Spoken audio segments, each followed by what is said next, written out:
going on, Jerome's? So it's coming up on draft month, and even though we've done like 75,972 Vikings 7-round mock drafts, just realized that we haven't done a true blue like 1-round entire league mock draft. So going to rectify that today, and I know that everyone else is on version like 12. Don't worry about it. So first round, our 1-round mock draft. No trades because I'm not smart enough. Let's dive in. First up, the Tennessee Titans. I think they're locked in. You know, it's you have to have a quarterback. You have to keep taking shots at it. I mean, the Callahan's coming in. First year was not ideal, but you got to take a shot. And Cam Ward does have traits, the pride of incarnate word. Washington State and Miami, getting things done. He's big. He's got a big-time arm. He does have a little bit of charisma, too. I like Cam Ward, and I think that he's a guy that could be the face of your franchise. So Cam Ward, come on, man. You are a Tennessee Titan. For the Browns go a lot of ways here. So Hunter would make sense. Carter with Myles Garrett would make a ton of sense as well. That would be a ton of fun. Mason Graham along the defensive line would be good, but again, it all starts and ends at quarterback. Now, would Ward and Sanders be 1-2 in last year's draft class? No. And frankly, I think that they would be 7-8 behind the big six last year. But Sanders, he does have accuracy. He does have toughness. He does have a little bit of mobility as well. And I think that, Shedeur is a little bit polarizing. It's putting it mildly, right? And I love the moxie. I love the heart that he plays with, standing there in the pocket with a bad offensive line and just delivering darts. I think that he doesn't have a rifle, but he does have enough arm talent to succeed in the National Football League in the right setting. But it does bother me, hey, when Colorado barely beat NDSU, just flashing the watch in front of a bunch of dudes from Fargo, it's come on.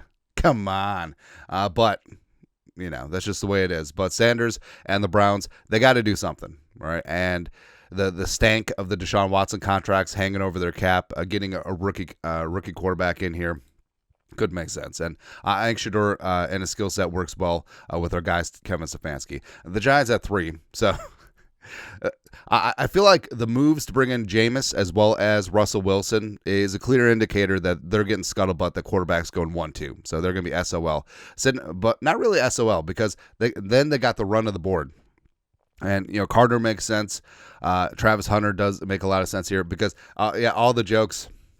Well, Travis Hunter playing receiver, he can tackle the DB after Jameis or Russ throws an interception. But Travis Hunter, I think that he will be a true blue alpha cornerback 1. I think that he will moonlight a little bit as a receiver, and I think the Giants just need as much talent as possible, right? So going down that road makes sense. 4. So the Patriots are in an interesting spot. Now, yes, you want to protect Drake May, and ideally coming away with a left tackle would be priority 1 for the team in this spot. But, there's a lot of options. So Abdul Carter, the Patriots probably didn't think that Carter was going to be there, right? And having that true alpha edge rusher, that makes things a lot easier. And with Vrabel having a defensive background, could go down that route, and I think that they do. Abdul Carter, welcome to the Patriots. Welcome to Boston. 5, the Jaguars. So the Jaguars, they do have a lot of needs. So Tet opposite of BTJ would be great. They could even go tight end. Tyler Warren would be great. Mason Graham, it makes all the sense in the world. They could go DB as well. But first little screwball in this one, Ashton Jeanty. Jeanty is just a legitimate, don't want to say generational prospect, but once in every 5-year type player. You could put him in the same conversation as Barron. And even though the Jaguars have thrown capital at the running back position with Etienne, Bigsby, etc., Jeanty's just different. He just is. Plus, they just need someone to build that fan base around. Trevor Lawrence ain't it, but Jeanty, welcome on in. You're headed to Duval. 7, you got the Jets. 6, you have the Raiders. So a lot of different ways that you could go. Now, what would make the most sense is just securing up that tackle position opposite Colton Miller.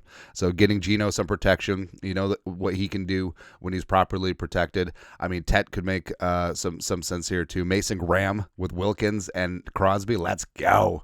So, I mean, even a guy like Jahdae Barron or Will Johnson would be pretty solid for the Raiders here as well. But we are going to go Will Campbell in this spot. Now, Will only played left tackle at LSU. I know there's some concerns about arm length and wingspan, but I think he's going to be legit. Now, they're going to start him off at right tackle. Maybe he takes over for Miller in a couple of years if that contract doesn't work out.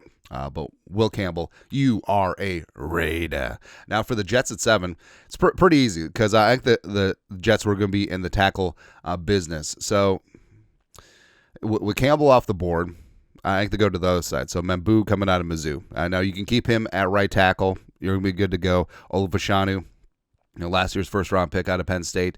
You got 2 super athletic bookend tackles for the future. I kind of like that a lot. I like that. 8, you got the Panthers. So I like what Dan Morgan has done over the last 2 off seasons. Like, it hasn't exactly bore fruit as of yet, but now like you're looking to protect Bryce Young, but also you're looking to get him some weapons, make life easier on him too, and getting Tet in this spot. I know that a lot of people made a big deal about his 40 time. Well, a player with a 4.55 40 hasn't been drafted top 10 and don't matter. So Tet, go up and go get it.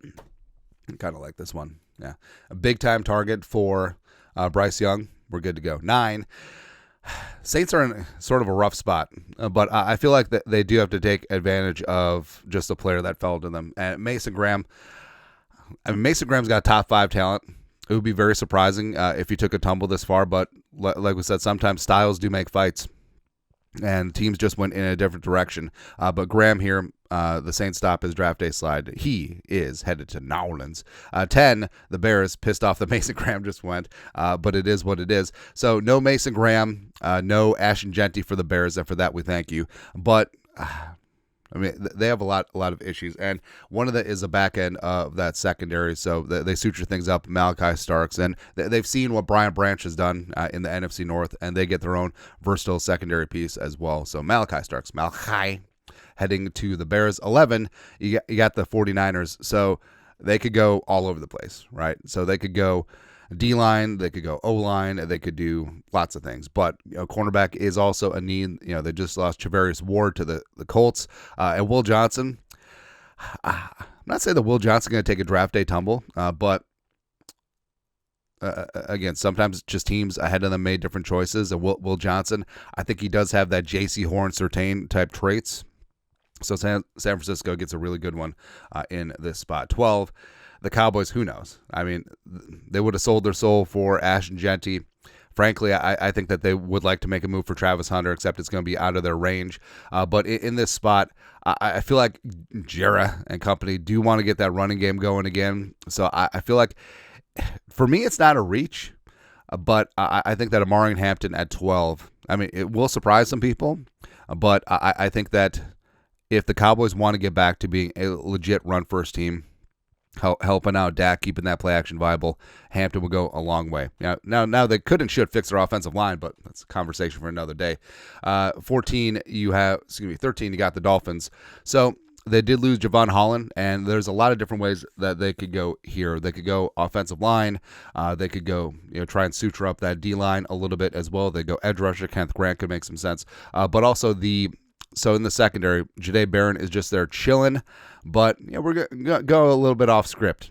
We're going to go get our guy Nick Emmanwori. Now, obviously that kind of sucks because that means that he's not there for the Vikings, but I think on the back end of that Dolphins defense, Emmanwori is going to do really, really good things. Joey Browner adjacent. I love it. 14, the Colts, boring. Tyler Warren, Dallas Clark, blah, blah, blah, blah, blah. 15, so the Falcons could get a little bit spicy here. Now, they needed pass rush all season, dead last in the league in sacks, and they tried in free agency. It's like, oh yeah, we don't have any money because of Kirk Cousins.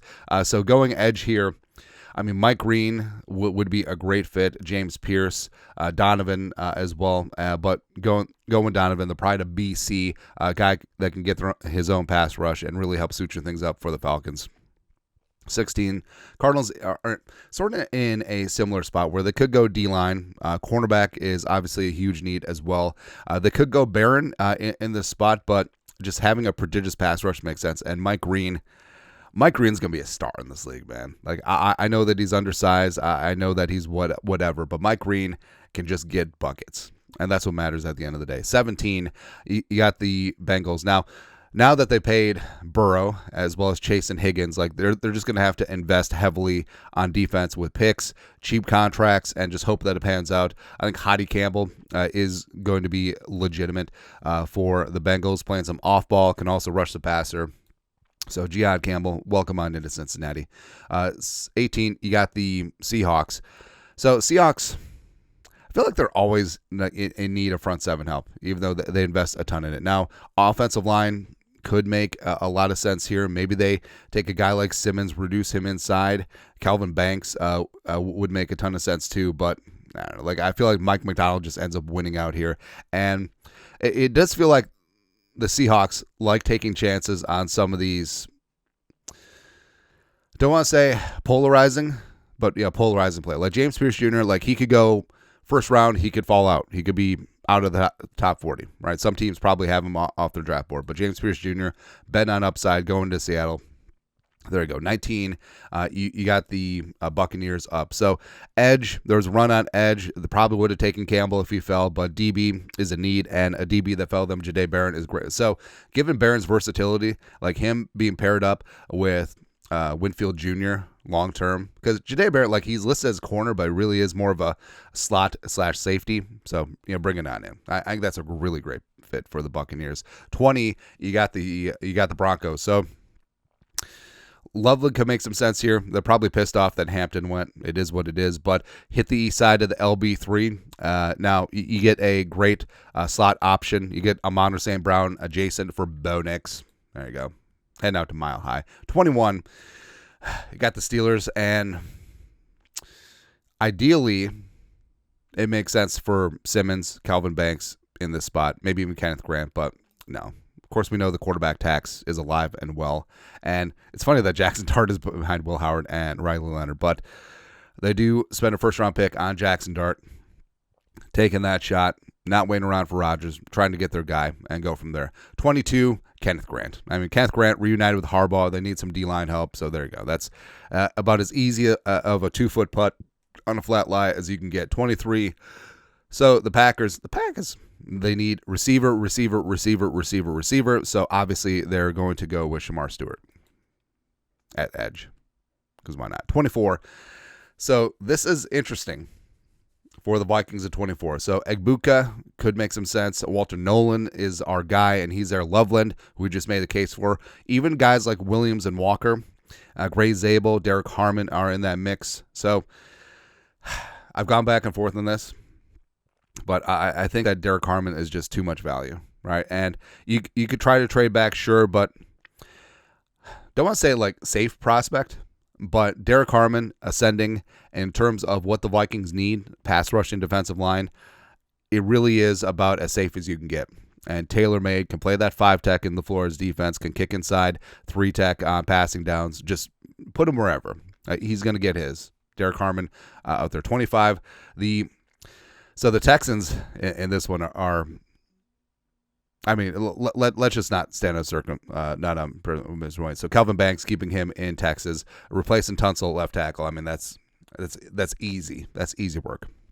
26, you got the Rams. So could go tackle, certainly. Could go linebacker. Could go tight end with Loveland. And I don't know. It's a toss-up between Loveland, Simmons, Grey Zabel would make sense for them too. But getting Loveland, eventual replacement in L.A., getting a reliable over-the-middle target for Stafford's golden years. There you go. Colston Loveland. There you go. 27, you got the Ravens. So a couple ways that they could go here, but I don't know, like Simmons. They could take Simmons, moonlight him inside, eventually take over at tackle once Ronnie Stanley does his thing. But Simmons, could play either spot. But Simmons just feels like a Raven, doesn't he? There you go. 28, you got the Lions back up again. So getting some pass rush opposite of Hutchinson is paramount in this spot. Walker, Williams in that mix. Scorton, could make sense there. But yeah, Jalon Walker. So could play off ball, can also play edge, hybrid type player, which is going to be good in Detroit, which kind of sucks because Walker's going to be damn good. Kind of sucks. 29, you got the commies. So ideally, they're going to want to build up their pass rush. Again, Mykel Williams on the edge is a great fit for them. 3 picks left. 30, you got the Buffalo Gals once you come out tonight. All right, so you got the Bills at 30. And their needs are sort of all over the place. Corner, edge, off ball. Egbuka could be sort of interesting for the Buffalo Bills. Walter Nolen paired up at Ed Oliver would be great. Zabel is in that mix, but we are going to go corner in this spot, and it really is a styles make fights situation. You go Amos, you go Hairston, who tested great. Ravel if you want to gamble on the medical guy, but going to go with Trey Amos. So absolute alpha, Alabama, Mississippi, just gets after it. Super chippy, kind of like it. 31, you got the Chiefs. I mean, this is just easy work. So Grey Zabel, keeping him in the Midwest adjacent, can play multiple spots. It's important for Andy Reid on that offensive line. And lastly, 32, how does this happen? How does this happen again? So Walter Nolen just sitting there chilling, and the Eagles, they're reloading because they lost Sweat, they lost Milton Williams, and they just get Walter frickin' Nolen along that defensive line. For shame. For shame, everyone. Anyways, so that is first round mock draft 1.0. It's kind of fun. All right, so Cam Ward, Shedeur Sanders, 1-2. Also had Jaxson Dart chime in there at 21 to the Steelers. A couple players ahead, some draft day slides. Mason Graham fell a little bit. Also, you could probably say that Jalon Walker took a little bit of a tumble as well. But overall, I feel like checked a lot of boxes, got a lot of needs out of the way. I love Harmon for the Vikings at 24, even though it was a tough decision. There's going to be a lot of talent there. Ideally, they could trade down, but not always guarantee. But we'll see. Anyways, that is it. Mock draft 1.0. Felt good. Let us know your thoughts, our thoughts, comment section. You guys are the best. To do. Skull production value.